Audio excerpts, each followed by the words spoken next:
Hello, hello, evolutionary women. It is Catherine here with a GIFEW Star Spotlight.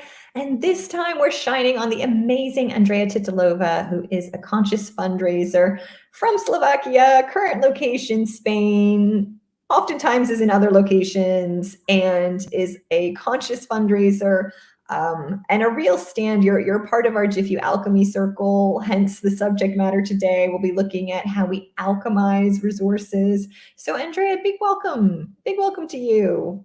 Thank you. Welcome, everyone, dear ladies, everyone who's watching us. Hello, Catherine.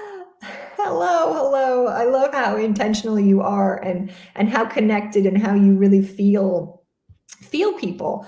So when we created this conversation, like we've been looking inside of the alchemy circle, what it is to alchemize, how we transform ourselves, each other, how we do it together, in an intentional way that makes a difference, that makes an impact. And you were the first person that came to my mind because of the work that you do as a conscious fundraiser, and because you are on a daily basis speaking to so many people around the world, making things happen, connecting people with resources. So you have a real like practical knowledge of this area. And you're also someone that I can rely on as a friend, that, when I'm down and out, or when I'm not in my full power, I can rely on you to point that out to me and help me get back into flow. So I wanted to start by asking you to share something you were sharing with me, because before we hit the live video here, and hello to everybody, I see people coming in, so exciting. I'm so glad you're in this conversation with us.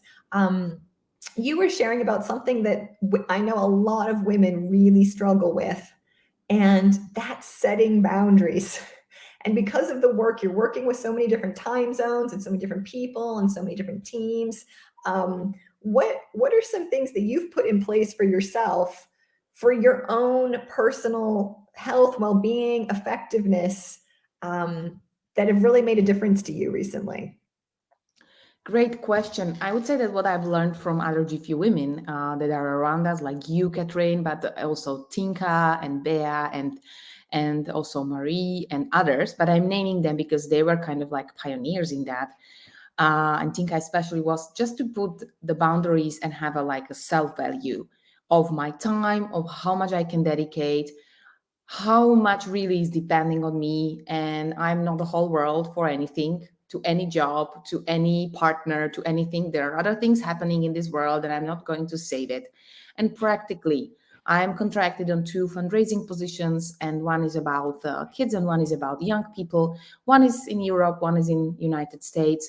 And what I decided to do when we were working so intensively over the past months was how to not to be involved in every single conversation. If you are a part of the teams, you have 10 WhatsApp groups and you just want to interact. There are urgent things. We women have a tendency to do urgent things, even more urgent, and respond and react and do as the busy bees. I don't want to say men don't have a tendency to do that, but they can be way more, how would I say, compassionate with themselves. So my first thing that I decided was, for example, to mute the WhatsApp conversations as the team conversations after 10 to 11 p.m.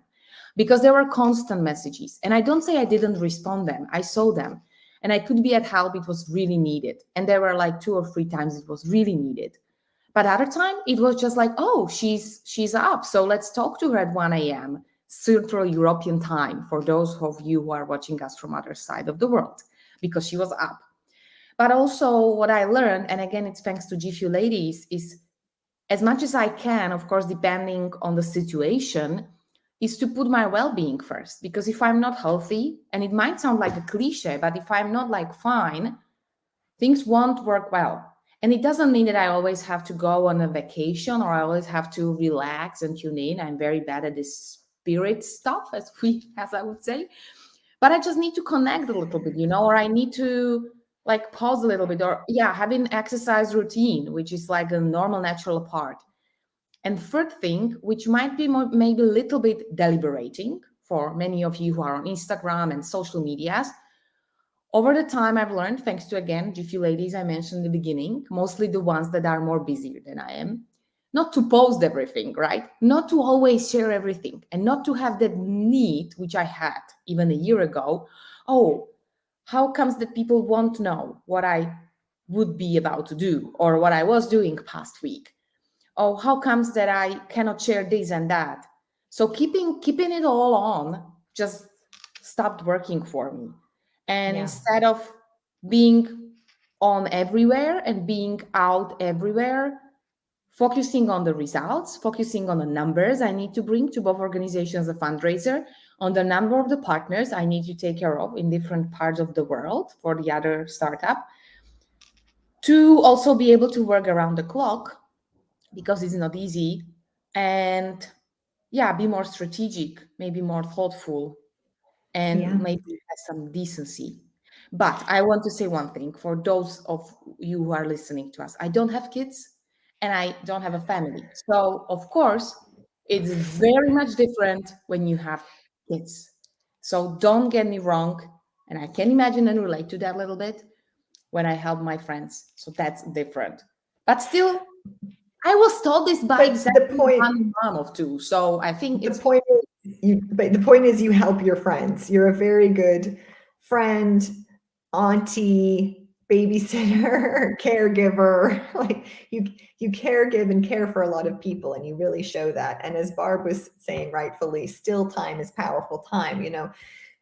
How many of you have it that like when the clearing, maybe this is on the weekend, if you ever have a moment in the weekend where you're like, whoa, the time just cleared. This almost like panic, like I've got to put something in to plug up this time. Mhm. It's like a vortex. And the more time we actually just go, okay, we've got to sit still for a while, whether that's 5 minutes of meditation or like just taking a walk and sitting somewhere. Like this is something, because it's not natural and because we're so over programmed, this is something we have to actually put in for ourselves. So I love that both you and Barb were speaking to that. So with this and the mother, the non-mother card, Yes. it's important. The disclaimer, the disclaimer is there. But you're getting me present that I'm in WhatsApp groups that have mixed men and women, and I'm in WhatsApp groups that have 100% women. And you got me present to the fact that in my women's only groups, most of the conversation is around apologizing for stuff like, oops, sorry, Not I'm being not going to done. do that. Oh, I'm going to be off camera. Oh, I'm going to be. And the mixed groups don't have that same ratio of kind of apologizing and like always feeling the need to, like, if we can't complete something or it's not going to be on time or it's not going to be in our crazy perfect thing we envision in your head, we take up a lot of energy and we put out a lot of energy and we put that energy on others, from our own, just dealing with, yeah, we're not perfect, so we should celebrate that. So Andrea, with these great tips and with a real practical solid foundation of boundaries, which has you be a highly effective performer in the world for the difference that you make in conscious fundraising. With these boundaries in place, what have they enabled you to do? Like what kinds of results or outputs are you now seeing as possible from having these practices in place? Like in the numbers, I see that I can really fundraise every year, even twice. Like we managed to set up the events that generated like hundreds thousand euros, which wasn't expected. But what I would probably highlight as a great learning for me because of loving people was this year when I had a chance to be at one of the biggest gala in New York, which celebrated a memory of Jane Woodward, the Paul Newman wife. And it was celebrating whole umbrella of Serious Fun Network, which is the umbrella of my foundation, helping chronically ill kids all over the world. And there were people like Julia Roberts on the stage, or Paul Newman was having kind of like, there was a memory of him, what they were doing together, and others, Samuel L. Jackson, and all these people. And then there was a fundraising moment. And and there were kids around, and sitting there, and it was only because I had great relationships with people who were organizing that I could have been there. And it was such like a pleasure, right? You don't get visit Broadway every day, right? Meeting Julia Roberts just like face to face. But it wasn't about her. It was about that real compassion and love that people can generate if they are together. And for me, it meant like, wow, how amazing is that I can be present to this. I can be part of this. I can learn how to fundraise better, because I learned how to fundraise. Like there, we fundraise over $300,000 in 10 minutes. Then I applied it in Czech Republic. So we didn't fundraise that much, but the QR code method worked. So you just pay, via the transfer. But I felt so humbled that, wow, where did I get with these great connections I'm been involving with people from this organization and others, that I can sit here and I can learn and I can just talk to them and move along, and then like apply that. And we did apply that in 2 weeks, and we also fundraise a lot. So money wise and numbers wise, it's one thing. But I remember that moment that it was such an honor for me to see this, that, okay, I can be part of this. And I didn't even post about that because I didn't feel, like to posting about that so much.